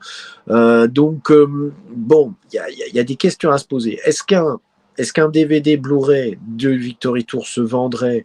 Je pense que oui, pour les fans hardcore. Est-ce qu'il se vendrait suffisamment pour que l'esthète estime que l'investissement financier à faire de remasteriser les images, parce que là les images étaient très belles, mais est-ce qu'ils ont tout remasterisé? Peut-être pas. Est-ce que ça leur coûterait cher? Oui, certainement. Là, ça a dû leur coûter cher déjà, et donc ils ont sans doute estimé que c'était suffisant, fallait pas trop mettre de l'argent sur la table, et on sait à quel point l'esthète depuis le début ne supporte pas de mettre de l'argent sur la table, ou alors il faut que ça soit une certitude de rentabilité derrière. Bon, la preuve en est, Richard en parlait tout à l'heure, c'est que il y a la volonté de l'esthète de revendre le catalogue, ce que font tous les grands artistes, Bruce Springsteen, etc. Tous les artistes vieillissants sont en train de se dire, je me fais une retraite, je vends mon catalogue et j'ai plus à le gérer. Ce qui autrefois était, souvenez-vous, Michael qui a le conseil de Paul McCartney qu'il faut acheter des catalogues parce que c'est rentable, etc. Aujourd'hui, c'est l'inverse. Tout le monde veut revendre son catalogue pour être tranquille. Pourquoi? Parce que les artistes vieillissants se disent de toute façon j'en ai plus que pour autant de temps, donc autant que je profite d'un gros chèque maintenant, ça sert à rien, j'en ai plus pour 20 ans à vivre ou 30 ou 40 comme avant, donc il y a une volonté de rentabiliser plus vite. Bon. L'esthète, c'est un peu surprenant parce que les mecs ils sont censés durer dans le temps, Michael est déjà mort, donc on peut se poser la question pourquoi ils veulent dilapider tout de suite le truc. Sans doute que c'est une question encore de gros sous, rapide, et c'est choquant parce qu'encore une fois, c'est uniquement l'argent qui mène la danse. Donc là aussi, si c'est l'argent qui mène la danse dans l'esprit de l'esthète, à ce moment-là, le Victory Tour, il sera peut-être pas assez rentable et on peut toujours s'asseoir dessus parce que de toute façon, ils considéreront qu'il n'y aura pas assez de gens pour l'acheter. On peut se tromper parce que si ça se trouve, avec un beau packaging, avec une belle promo, on pourra avoir un beau boulot. Mais ça voudrait dire beaucoup d'investissement. Et l'esthète va être tout de suite réticent à vouloir investir. Richard le disait, je suis d'accord avec lui, ça va être plus facile de confier à quelqu'un une mission qui est de dire faites-moi un beau spectacle, de ne rien investir, de dire juste vous avez les droits, mais par contre vous me payez les droits. Et là c'est comme le mec qui, voilà, je veux dire c'est tout bénef quoi. Je donne les droits en échange d'un petit chèque. De la licence. Ouais, je touche quoi, et je touche l'argent et j'ai rien fait derrière quoi. Donc ça c'est vraiment de l'esthète, un travail à minima. Et jusque-là, c'est ce qu'on a pu voir. Il y a un constat malheureux par rapport à ce que tu dis, Yann, c'est qu'en plus de ça, financièrement parlant, ça fonctionne parce que Michael est l'artiste mort le plus rentable de 2023. Oui, justement, j'allais le dire. Et en plus, ça marche. Raison, oui. Oui, en plus, ils vont dire, on a raison, regardez, on n'a pas numéro installé. Ils sont devant les vis, ils sont devant tout le monde. Oui, bien sûr. Le pire, c'est que ça fonctionne. Oui, 2 ans et On demi. est Alors, quand même je sur voulais une rajouter. donnée qui. Ouais, pardon, Yann, vas-y. Ouais, je voulais juste rajouter une chose qu'on a évoquée, c'est que quand même, les frères, les parents, les sœurs, tous ont participé plus ou moins, que ce soit dans les démos, que ce soit dans l'album, tous ont participé à l'époque de la création de Thriller à l'album Thriller. Aucun témoignage, rien dans ce documentaire, pas un frère, pas une sœur. Enfin, Janet et Latoya sont sur Thriller. Je veux dire, c'est quand même les démos. On sait que les démos ont été faites aussi par Randy, etc. Il n'y a rien, il n'y a pas un frère qui témoigne. Pourtant, Dieu sait qu'il ne faut pas leur demander très longtemps pour les avoir en général. Ben là, rien. Est-ce qu'ils sont en froid comme l'est la mère, etc. C'est fort probable, je ne sais pas. Ou est-ce que l'esthète les méprise tellement qu'il ne veut pas les voir dans un commentaire? Il y a quand même un vrai souci là aussi. Non, mais c'est évident. C'est évident. Et je voulais juste. Du coup, je sais plus ce que je voulais dire. C'est pas grave. Tout va bien. Est-ce qu'un Victory à sortir est rentable? Je ne sais pas. Moi, je pense qu'à Victory Tour, personne n'achèterait à part les femmes. C'est pas la tournée qui a marqué le plus de monde, je pense pas. Je sais pas, mais tu vois, Richard a soulevé quelque chose d'intéressant, c'est que la piste du streaming, je vais même aller plus loin. Ce qui fonctionne en ce moment, c'est les concerts au cinéma. Exactement, Alors, tout à fait. Une sortie d'un Victory Tour au cinéma, et puis voir après pour le Blu-ray. Mais en fait, ce que Richard a très bien dit, Yann a très bien rebondi là-dessus aussi, c'est que en fait, si l'estate, c'est pas tellement le problème de gagner des sous, c'est d'en sortir. Et ça, on le voit pour acquérir des droits sur des démos, on le voit pour acquérir des droits sur des images, et on le voit du coup pour payer des mecs, pour financer des projets qui valent le coup d'être sortis, encore une fois, si on a envie de faire plaisir aux fans. Et je vais même aller, parce que ça va au-delà de faire plaisir aux fans, c'est faire vivre le patrimoine artistique de Michael Jackson, tout simplement. Ah oui. Ce qui n'est pas le cas aujourd'hui. Mais le fait que cette donnée du Michael Jackson, artiste décédé le plus rentable, je suis John Branca. Je suis John Branca qui ne voit que l'argent. Voilà, l'argent, excusez-moi.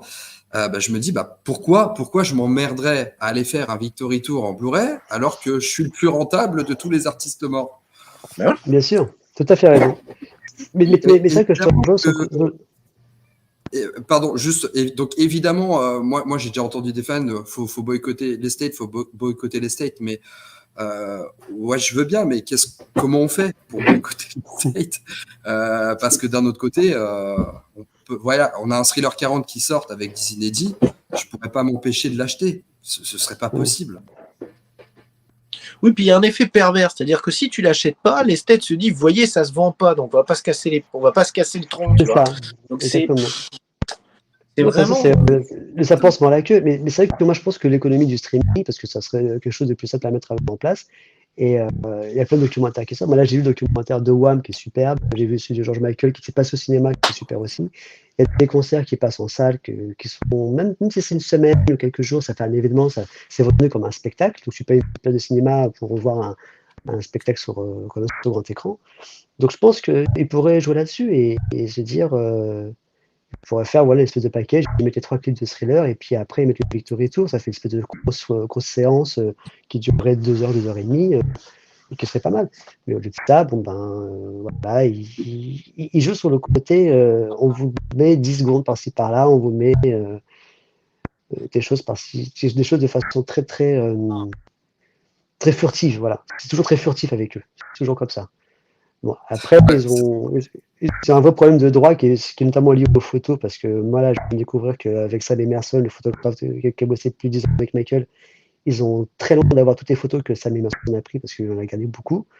Donc il y a aussi des vrais manques et aussi des vrais trous dans les archives. Donc en fait, les archives, c'est un gros mystère parce qu'on sait qu'il y a énormément de choses qui ont été produites à l'époque, enregistrées, sauvegardées et autres, mais on ne sait pas au final ce qui est entre les mains de l'estate ou entre les mains d'autres personnes.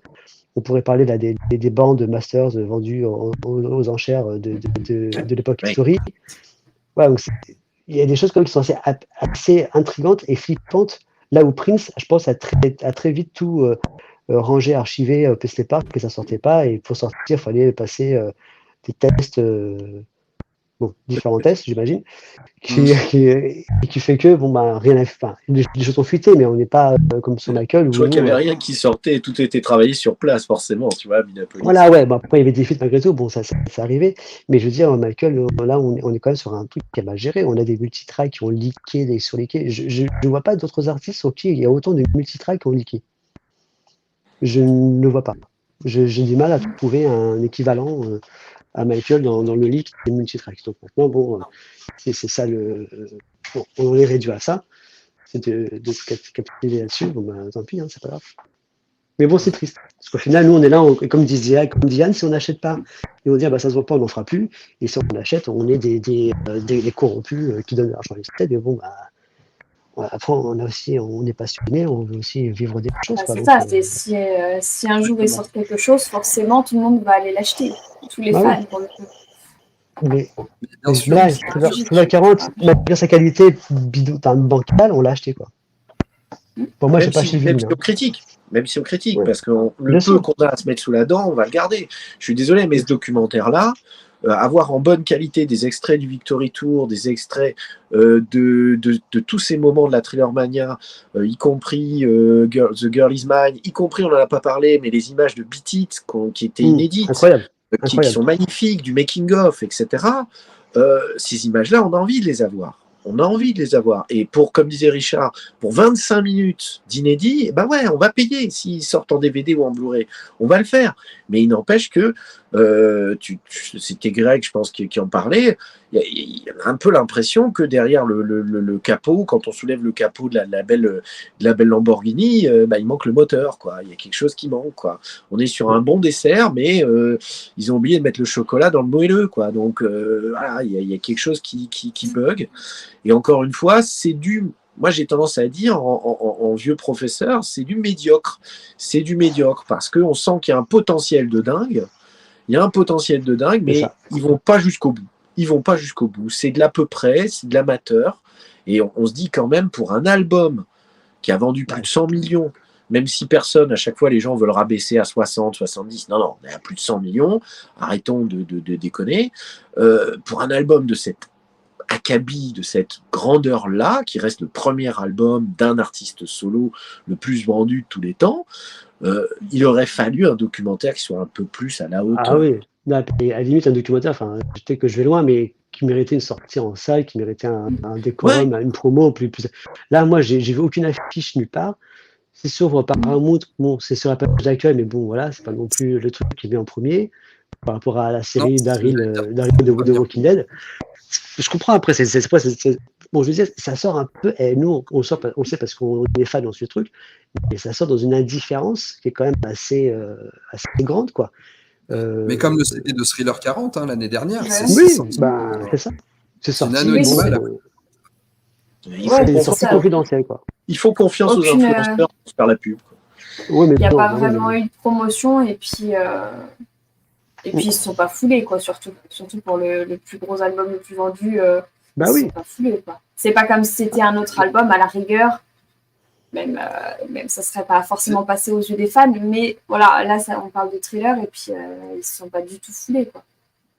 C'est clair, où sont passés les spots TV où tu avais la bonne voix de Richard Darbois qui t'annonçait Michael Jackson.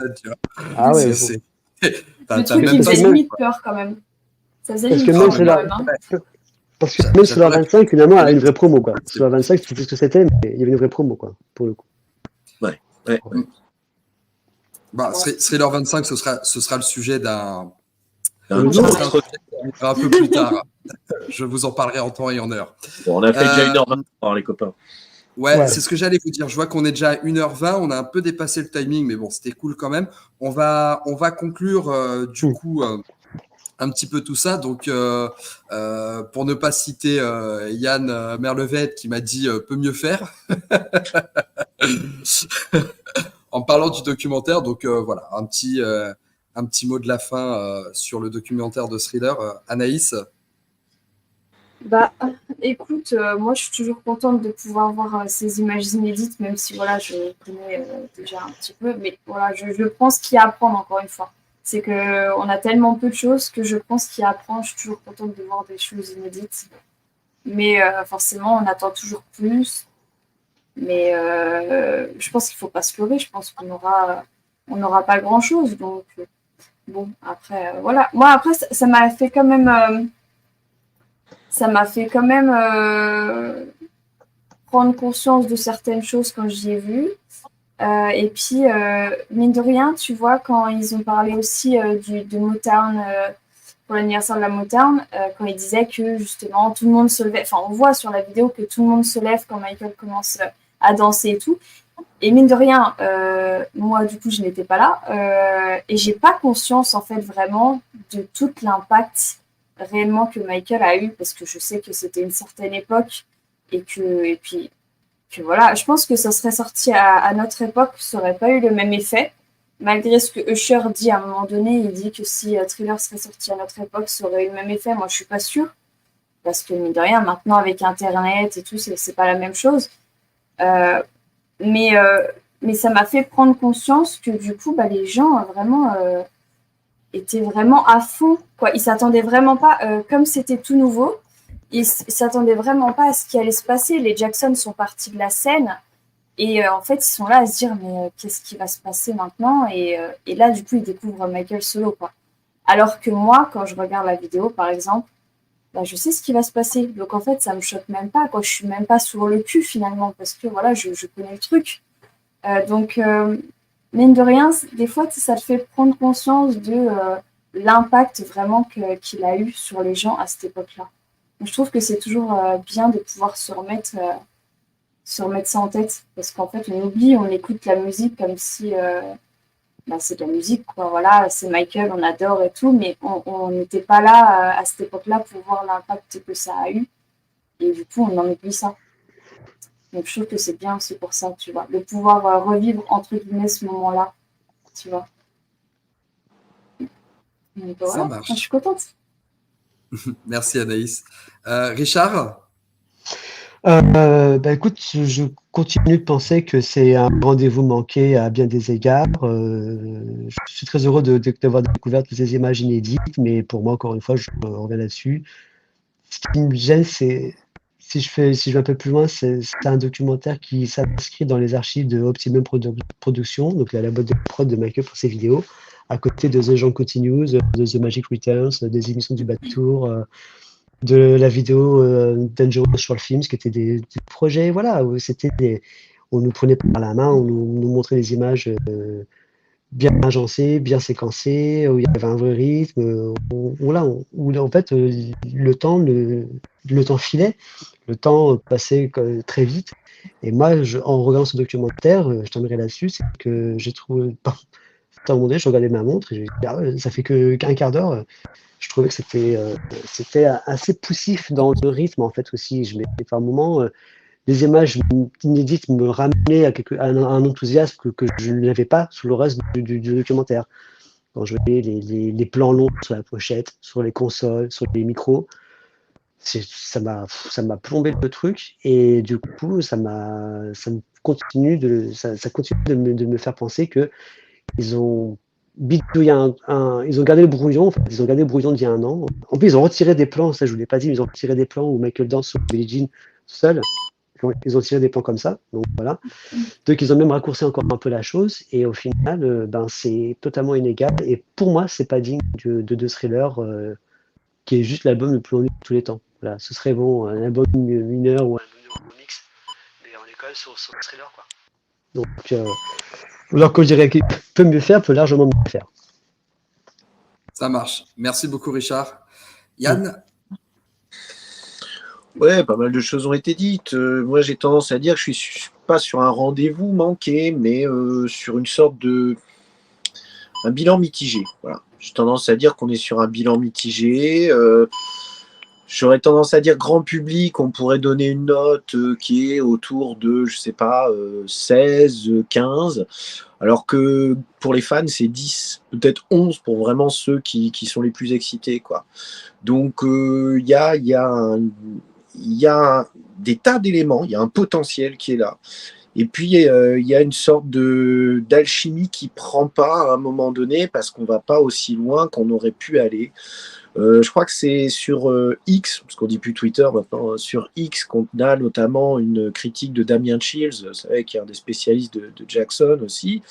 Et donc, il explique justement il y a beaucoup de choses qui ont été enlevées, notamment sur le Victory Tour. Il y a plus de choses qui auraient dû être mises. Il y a eu des coupes, quoi. Donc, voilà, quoi. Donc, tout ça mis bout à bout, tout ce qu'on a pu dire montre que c'est médiocre. C'est médiocre dans le sens, c'est moyen. Dans le sens où ça pouvait largement dépasser nos espérances, nos attentes, et ça n'a pas été jusqu'au bout. Maintenant, je suis d'accord avec Anaïs, il y a des moments pour les jeunes fans ou pour le grand public qui sont très intéressants parce qu'ils rappellent l'effervescence de l'époque, parce qu'ils rappellent des choses. Et c'est aussi pour ça que moi, j'ai apprécié aussi ce moment-là, parce que je me suis ressenti dedans. Il y a des moments, j'ai réécouté l'album derrière, ça a fait plaisir. Mais qu'est-ce qui manque comme chose, quoi? Il y a des tas de choses qui manquent. Alors, voilà, mitigé, très mitigé. Mais je pense que c'est aussi parce que nous, justement, on est fans et qu'on attend toujours quelque chose. Alors que justement, si on prend le fait que c'est pour les grands publics, eux, ils s'attendent à rien, en fait. Ils se disent, OK, il y a un documentaire qui est sorti, voyons voir ce que ça donne. Et en fait, ils regardent le documentaire et je pense qu'à la fin, ils sont là. Ah oui, c'est vrai que, voilà, il y a eu ça, ils ont bossé comme ci, comme ça. Et en fait, à la fin, ils se posent pas de questions parce que eux, ils s'attendent à rien.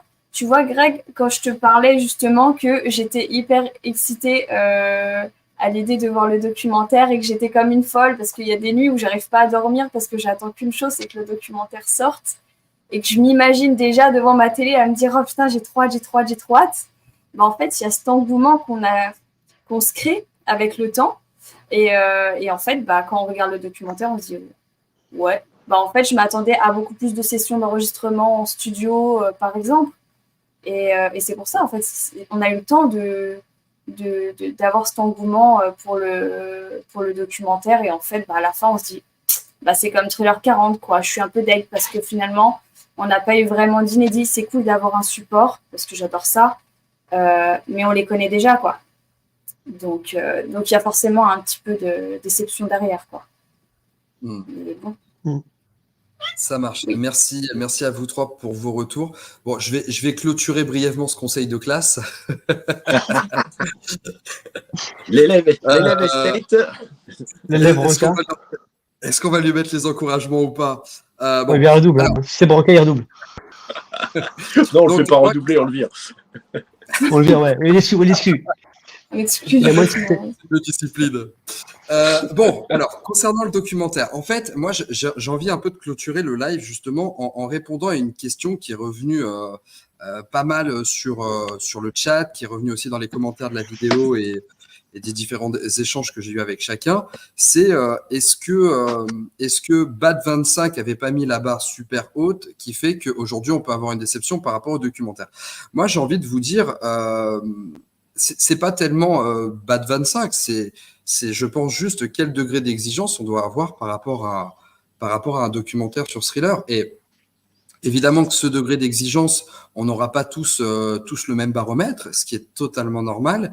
Et j'ai envie de vous dire, c'est pas parce que quelqu'un fait quelque chose d'extraordinaire qu'il faut se dire que le documentaire d'après sera pareil. Je vais prendre un exemple tout bête qui a rien à voir avec Michael, mais regardez les films Marvel. Beaucoup disent oui, maintenant que Endgame est sorti, tous les autres films, on pense que c'est de la merde parce que ça vaut pas ce qu'avait proposé Endgame. Et moi, je suis pas du tout dans cette optique de dire parce qu'il y a eu un truc qui a été vraiment génial, on pourra jamais faire mieux. Et Thriller, même s'il avait pu être moins bon que Bad 25, aurait pu être plus riche, aurait pu tenir sa promesse. Et c'est tout. Il aurait pu tenir sa promesse et comme vous l'avez tous les trois évoqué, il y avait des choses qu'on aurait pu raconter et on aurait pu gommer des passages justement d'interviews de gens qui réagissaient sur leur découverte de Thriller. Moi, je pense, et on parlait du grand public. Alors, le documentaire, encore une fois, je ne considère pas que ce documentaire est un mauvais documentaire. Je trouve que c'est un documentaire qui est passable, qui est malheureusement oubliable, ce qui n'est pas le cas du coup de Bad 25. Et en fait, c'est ça. Ce documentaire est oubliable. C'est pas un mauvais documentaire. Et on parle souvent du grand public. Moi, je pense que le grand public qui voit la vignette sur Paramount, qui se dit pourquoi pas regarder, eh ben, je suis convaincu qu'il fait pas 1 h 30. J'en suis convaincu. Sur le documentaire, parce que moi, j'étais exactement comme Richard. Des fois, je regardais l'heure et je me disais, ah ouais, il reste encore 1 heure. Et c'est vrai que si je me dis ça, C'est chaud. je suis embêté. Et j'ai vu voilà j'ai vu des vidéos YouTube qui parlaient de Thriller qui étaient beaucoup plus condensées et beaucoup plus riches en informations. Donc voilà, les encouragements parce que c'est pas un mauvais documentaire, mais ça c'est pas une question d'attente ou quoi. Pour moi, c'est d'abord une question de promesse. On nous annonce le truc avec des images d'archives de The Girl Is Man en studio. Donc, on nous promet un concept qui va nous raconter des choses sur la conception de Thriller, ce qui n'a pas été le cas. Voilà. Eh bien, écoutez, je pense qu'on a fait le tour. Merci beaucoup, le chat, pour tous les messages que vous m'avez envoyés. J'ai essayé un maximum de tous vous lire. Je suis désolé si j'ai des commentaires que j'ai un peu passé à la trappe. Évidemment, merci à vous trois, Richard, Anaïs et Yann, d'avoir accepté de participer une fois de plus à ce live. J'étais super content de vous avoir. Et j'en profite du coup, restez attentifs sur Instagram. Je vais vous annoncer début de semaine le prochain live, parce que là, pour le coup, le live a été un petit peu improvisé. J'ai décidé ça il y a quelques jours, mais le live du mois de décembre arrive vendredi. Ça va être un live qui fera énormément écho avec des choses qu'on a évoquées parce qu'on va parler des concerts. Donc, on reviendra évidemment sur le Victory Tour et de manière un peu plus exhaustive. Et puis, vu que maintenant Yann a noté ses rendez-vous dans son agenda, il sera parmi nous vendredi prochain avec Richard. Nous, Anaïs, on te retrouvera dans un autre live. Je vous en dis pas trop pour l'instant, mais bon, tout ça se programme petit à petit. Et puis voilà, merci encore à tous. Merci le chat. Et puis on se voit sur les réseaux, les copains. Yes. Bonne soirée à tous. Merci à toi. Allez, bonne soirée à tous. Bonne soirée, merci à tous. Bonne soirée. Bye.